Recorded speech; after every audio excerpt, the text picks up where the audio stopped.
राष्ट्र के नाम संदेश ये सिर्फ एक भाषण नहीं बल्कि देश के प्रति जवाबदेही, संवेदनशीलता और पद की गरिमा का प्रतीक होता है। जब देश का प्रधानमंत्री बोलता है तो हर शब्द में गंभीरता, संतुलन और राष्ट्रहित की झलक होनी चाहिए। लेकिन सवाल यह है, क्या हालिया संबोधन ने इस परंपरा को निभाया या फिर यह एक राजनीतिक मंच बन गया जहां सिर्फ विपक्ष पर निशाना साधा गया। 18 अप्रैल 2026 को शाम 8:30 बजे से 9 बजे के बीच देश के प्रधानमंत्री नरेंद्र मोदी ने जो कुछ कहा उसे लेकर कई गंभीर सवाल उठ रहे हैं। क्या यह सच में राष्ट्र के नाम संदेश था या फिर एक ऐसा भाषण था जो आरोपों और विवादों की बुनियाद पर खड़ा था? इस वीडियो में हम पूरे मामले को तथ्यों और तर्कों के साथ समझने की कोशिश करेंगे। साथ ही उस बिल की भी बात होगी जिसे लेकर राष्ट्र के नाम संदेश की आड़ में ये सब किया गया। हम आपको बताएंगे पूरा सच, तथ्यों के साथ, बिना किसी लाग लपेट के। वीडियो अंत तक जरूर देखिए क्योंकि सच जानना आपका अधिकार है।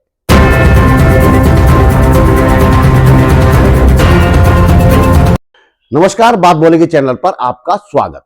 मेरा नाम है त्रिलोचन भट्ट और मैं करता हूं जन सरोकारों की बात। प्रधानमंत्री के राष्ट्र के नाम संदेश की परंपरा को लेकर एक बार फिर बहस छिड़ गई है।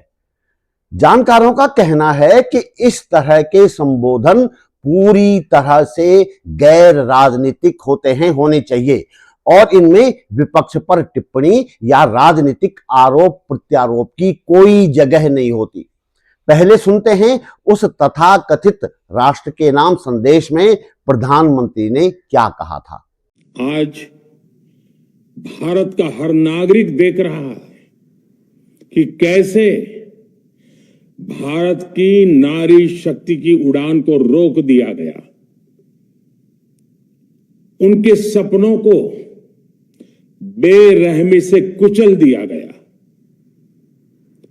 हमारे भरसक प्रयास के बावजूद हम सफल नहीं हो पाए। नारी शक्ति वंदन अधिनियम में संशोधन नहीं हो पाया और मैं इसके लिए सभी माताओं बहनों उनसे मैं क्षमा प्रार्थी। यही हुआ है साथियों। कांग्रेस, डीएमके, टीएमसी और समाजवादी पार्टी जैसे दलों की स्वार्थी राजनीति का नुकसान देश की नारी शक्ति को उठाना पड़ा है। किसी भी नेता को राजनीतिक बयान देने का या विपक्ष पर टिप्पणी करने का, आलोचना करने का पूरा अधिकार है, लेकिन जब वही बात राष्ट्र के नाम संदेश के रूप में पेश की जाती है तो सवाल उठते हैं और उठने चाहिए। 18 अप्रैल को प्रधानमंत्री नरेंद्र मोदी का संबोधन कई टीवी चैनलों पर राष्ट्र के नाम संदेश के तौर पर प्रसारित किया गया, लेकिन उस भाषण में राजनीतिक बातें की गई, विपक्ष पर निशाना साधा गया। अब सवाल यह है कि क्या ऐसे राजनीतिक भाषण को राष्ट्र के नाम संदेश कहा जाना चाहिए या हमें भूल जाना चाहिए कि राष्ट्र के नाम संदेश की कोई परंपरा होती थी, कोई गरिमा होती थी, कोई प्रोटोकॉल होता था? इस सवाल का जवाब मैं आप पर छोड़ता हूं। संभव हो तो कमेंट बॉक्स में अपना जवाब अवश्य लिखिएगा। हम आगे बढ़ते हैं उस विधेयक की ओर जिसे लेकर प्रधानमंत्री नरेंद्र मोदी ने राष्ट्र के नाम संदेश की आड़ में वो सब किया जो पहले कभी नहीं हुआ था। फिर कुछ सवाल हैं। क्या सच में महिलाओं को 33% आरक्षण देने वाला विधेयक विपक्ष ने पास नहीं होने दिया? ये विधेयक तो 30 महीने पहले संसद में सर्वसम्मति से पास हो गया था, राष्ट्रपति की मंजूरी भी मिल गई थी, लेकिन 30 महीनों तक सरकार ने गजट नोटिफिकेशन जारी नहीं किया। इसी 16 अप्रैल को जब नोटिफिकेशन आया तो अगले ही दिन दावा किया गया कि विपक्ष ने महिलाओं को आरक्षण देने वाला विधेयक संसद में पारित नहीं होने दिया। मतलब कि जो विधेयक 30 महीने पहले पारित हो चुका, 2 दिन पहले कानून के रूप में लागू भी हो चुका, वह संसद में कैसे गिर गया। सच तो यह है कि नारी वंदन अधिनियम 20 सितंबर 2023 को लोकसभा में और 21 सितंबर 2023 को राज्यसभा में 128वें संविधान संशोधन के रूप में सर्वसम्मति से पारित हो गया था। लोकसभा में 454 वोट इसके पक्ष में और 2 वोट विपक्ष में पड़े थे। राज्यसभा में सभी 214 वोट विधेयक के पक्ष में पड़े थे। लेकिन प्रधानमंत्री कह रहे हैं कि विपक्ष ने इसे पारित ही नहीं होने दिया। 17 अप्रैल 2026 को जो विधेयक लोकसभा में गिरा, उस पर आने से पहले बता दें कि 2023 में पारित महिला आरक्षण विधेयक, सरकारी भाषा में बोले तो नारी वंदन अधिनियम पर खुद सरकार की ओर से अड़ंगा लगाया गया था। इसे तुरंत लागू करने के बजाय व्यवस्था ये की गई कि पहले जनगणना होगी, फिर सीटों का परिसीमन होगा और तब जाकर ये कानून लागू होगा। इस अड़ंगे के बावजूद पूरे विपक्ष ने विधेयक का समर्थन किया था और संसद में सर्वसम्मति से ये बिल पास किया गया था। लोकसभा में नेता प्रतिपक्ष राहुल गांधी ने इस बिल को लेकर एक वीडियो सोशल मीडिया पर जारी किया है, देख लेते हैं। 2023 में पूरे देश ने, सब पार्टियों ने महिला आरक्षण बिल को पूरा समर्थन दिया था। कांग्रेस पार्टी सबसे आगे थी। सालों के लिए हम महिला बिल पास करना चाह रहे थे। अंत में 2023 में हुआ। भारतीय राष्ट्रीय कांग्रेस की तरफ मैं नारी शक्ति वंदन अधिनियम 2023 के समर्थन में खड़ी हुई। 2018 में मैंने प्रधानमंत्री को यह चिट्ठी लिखी। इसमें साफ लिखा है कि महिला आरक्षण को जल्दी से जल्दी इंप्लीमेंट किया जाए। यहां मैंने कहा है कि 2019 में महिला आरक्षण इंप्लीमेंट हो जाना चाहिए। उसके बाद 2023 में मैंने भाषण दिया, पार्लियामेंट हाउस में भाषण दिया, अनेक भाषण दिए, जिसमें मैंने कहा कि महिला आरक्षण देश के लिए जरूरी है और जल्दी से जल्दी इंप्लीमेंट हो जाना चाहिए। भाई और बहनों, अब बहुत बड़ी बेईमानी की जा रही है। प्रधानमंत्री नहीं चाहते कि कास्ट सेंसस, नए सेंसस, ओबीसी सेंसस के बेसिस पे यह निर्णय लिया जाए। वो चाहते हैं कि 2011 का सेंसस यूज किया जाए, जहां पे पिछड़े वर्ग का नंबर है ही नहीं। वो आपकी जो भागीदारी है उसको आपसे छीनना चाहते हैं। जिस नए विधेयक को महिला आरक्षण बिल कहकर प्रचारित किया जा रहा है और जिसके पारित न होने के कारण विपक्ष को महिला विरोधी कहकर आरएसएस बीजेपी टोला प्रचारित कर रहा है, वह वास्तव में परिसीमन विधेयक है। इस विधेयक के जरिए संविधान में 131वां संशोधन करके 2011 की जनगणना के आधार पर परिसीमन का प्रावधान किया गया है। महिला आरक्षण विधेयक में नई जनगणना के बाद लोकसभा और विधानसभा सीटों का परिसीमन करने और उसके बाद महिला आरक्षण कानून लागू करने की बात थी पिछले वाले में। लेकिन नए वाले विधेयक में 2011 की जनगणना के आधार पर ही परिसीमन करने और उसके बाद महिला आरक्षण कानून, यानी कि सरकारी भाषा में नारी वंदन अधिनियम लागू करने की बात कही गई है।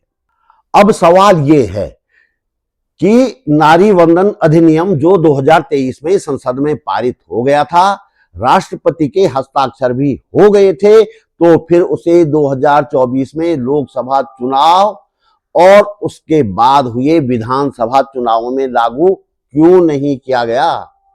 ऐसा करने के लिए विपक्ष ने तो नहीं रोका था, फिर क्यों राष्ट्र के नाम संबोधन के नाम पर विपक्ष को कोसा जा रहा है? दूसरा सवाल यह है कि नारी वंदन अधिनियम पर 28 सितंबर 2023 को राष्ट्रपति के हस्ताक्षर होने के बावजूद सरकार ने इसकी अधिसूचना जारी करने में 30 महीने का वक्त क्यों लगाया? यह अधिसूचना 16 अप्रैल 2026 को रात 10 बजे जारी की गई, 3 दिन पहले। आखिर क्यों? सवाल यह भी है कि महिला आरक्षण लागू करने के लिए परिसीमन को जरूरी शर्त क्यों बनाया गया है? मौजूदा 543 सांसदों पर ही इसे लागू करने से कौन रोक रहा है? सभी पार्टियां लोकसभा में अपनी भागीदारी के अनुपात में कुल 33% सीटें छोड़ दें और उन सीटों पर महिलाओं को चुनाव में उतारा जाए। इसमें दिक्कत किसको है? लेकिन आप लोकसभा में पुरुषों की संख्या कम नहीं होने देना चाहते, कम पुरुष नहीं देखना चाहते। आप चाहते हैं कि परिसीमन के नाम पर 33% सीटें बढ़ें और तब जाकर महिला आरक्षण कानून लागू हो। चलिए एक बार मान लेते हैं कि विपक्ष ने विधेयक पास होने नहीं दिया, तो ये बताइए कि आपके पार्टी संगठन में महिलाओं के लिए 33% आरक्षण देने से आपको किसने रोका है? ये बताइए कि सरकारी नौकरियों में महिलाओं को 33% आरक्षण कब दे रहे हैं? ये भी बताइए कि अपने मंत्रिमंडल में 33% प्रतिनिधित्व महिलाओं को क्यों नहीं दे रहे हैं? इस बारे में सीपीआई माले के राज्य सचिव, उत्तराखंड सचिव इंद्रेश मैखुरी का बयान सुन लेते हैं। 17 अप्रैल 2026 को लोकसभा में 131वां संविधान संशोधन विधेयक पारित नहीं हो सका, क्योंकि किसी भी संविधान संशोधन विधेयक को पारित कराने के लिए 2/3 बहुमत की आवश्यकता होती है और देश में सत्ताधारी भारतीय जनता पार्टी और उसके गठबंधन के पास 2/3 बहुमत नहीं था, इसलिए ये विधेयक गिर गया, ये विधेयक पारित नहीं हो सका। लेकिन जैसे ही ये विधेयक पारित नहीं हुआ, उसके साथ साथ भारतीय जनता पार्टी के सत्ता शीर्ष पर बैठे लोगों से लेकर के और एकदम जिला और निचले स्तर तक के कार्यकर्ताओं ने यह प्रचारित करना शुरू किया कि विपक्ष ने महिला आरक्षण विधेयक पारित नहीं होने दिया। तो क्या वास्तव में 131वां संविधान संशोधन विधेयक महिला आरक्षण विधेयक था? जी नहीं, ये महिला आरक्षण विधेयक नहीं था। ये लोकसभा में सीटों की संख्या 815 करने के लिए लाया गया संविधान संशोधन विधेयक था। इसके साथ परिसीमन करने के लिए एक विधेयक और आना था और इसके अलावा केंद्र शासित प्रदेशों के लिए भी संशोधन विधेयक लेकर के आना था। लेकिन चूंकि 131वां संविधान संशोधन विधेयक पारित नहीं हो सका, इसलिए परिसीमन का विधेयक और केंद्र शासित प्रदेश की सीटों में बदलाव का विधेयक भी केंद्र सरकार ने वापस ले लिया। जहां तक सवाल है महिला आरक्षण विधेयक का, तो नारी शक्ति वंदन अधिनियम के नाम से सितंबर 2023 में ये महिला आरक्षण का विधेयक पारित हो चुका था। हालांकि केंद्र की सरकार इस विधेयक को के संदर्भ में या महिला आरक्षण के संदर्भ में कितनी गंभीर थी, उस बात को इससे समझा जा सकता है कि सितंबर 2023 में पारित हुए नारी शक्ति वंदन अधिनियम को अधिसूचित करने के लिए, नोटिफाई करने के लिए उसको 3 साल लगा और 16 अप्रैल 2026 को रात के 10 बजे सितंबर 2023 में पारित किया हुआ विधेयक नोटिफाई हो सका, अधिसूचित हो सका। और जहां तक ये जो प्रोपेगेंडा है, ये जो झूठ है जो भारतीय जनता पार्टी की तरफ से फैलाया जा रहा है, और अफसोस की बात है कि इस देश के मीडिया का बड़ा हिस्सा भी इसमें शामिल हो गया है कि महिला आरक्षण विधेयक पारित नहीं हुआ, महिला आरक्षण विधेयक को विपक्ष ने पारित नहीं होने दिया। आप सोचिए कि इंडियन एक्सप्रेस जैसा अखबार हेडिंग बना रहा है कि opposition stands, women bill falls, यानी कि ऑपोजिशन विपक्ष खड़ा हो गया और महिला आरक्षण विधेयक गिर गया। हिंदी के तमाम अखबारों ने इसी तरह के शीर्षक बनाए। यहां तक कि एक अखबार ने तो यहां तक लिख दिया कि दरअसल अभी संसद में सरकार महिला आरक्षण संशोधन विधेयक 2026 पर चर्चा कर रही थी। ये सरेआम खुला झूठ है। दरअसल महिला आरक्षण विधेयक या नारी शक्ति वंदन विधेयक के साथ जो सबसे बड़ा खिलवाड़ किया वो नरेंद्र मोदी जी की सरकार ने किया। उन्होंने ये उस विधेयक में प्रावधान किया कि जब अगली जनगणना होगी उसके बाद ये विधेयक लागू होगा।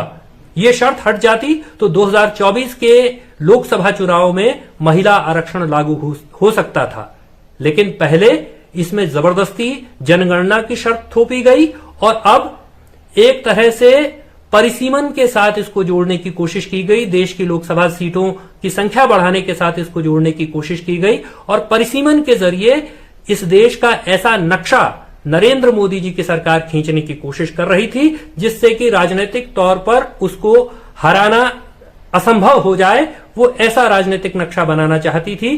दरअसल इस देश के संघीय ढांचे पर यह सीधा हमला था, इस देश के संविधान पर यह सीधा हमला था, इस देश के लोकतंत्र पर यह सीधा हमला था और इस हमले को मुल्क के विपक्ष ने नाकाम कर दिया। महिला आरक्षण को लागू न करने की केंद्र सरकार की अपनी मंशा है, वो जानबूझ करके इसको लटकाती रही। पहले उसने इसको जनगणना की शर्त इसमें थोपी और अब इसको परिसीमन का हिस्सा बनाने की कोशिश की।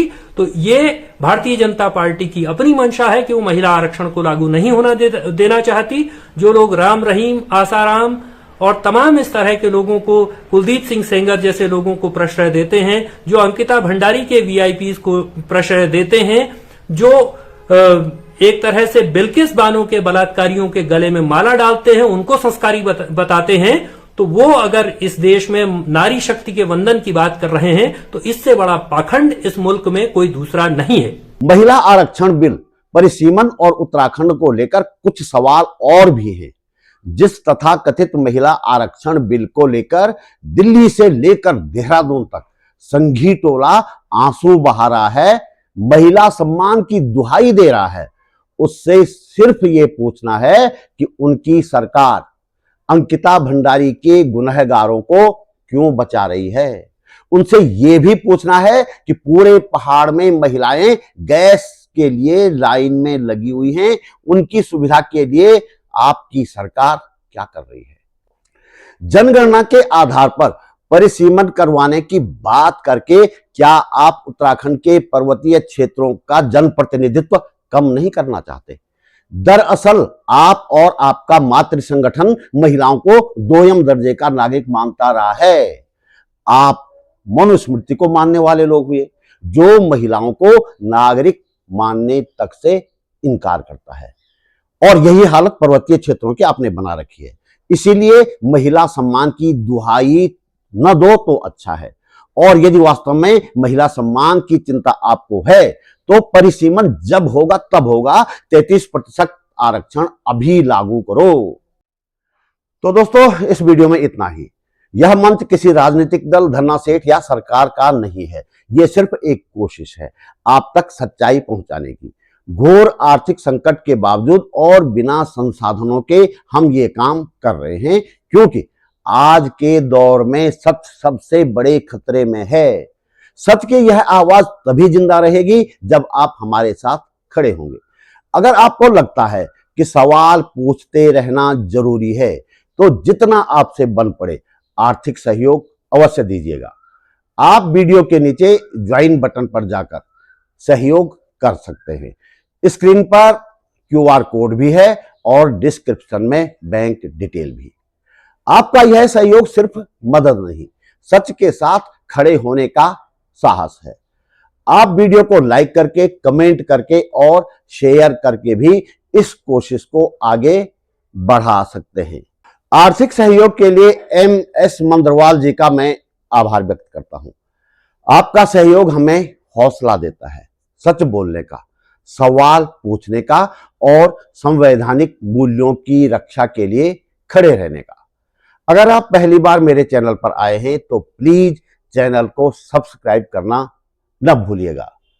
जल्दी मिलेंगे एक और मुद्दे के साथ, एक और सच के साथ, एक और वीडियो में। नमस्कार।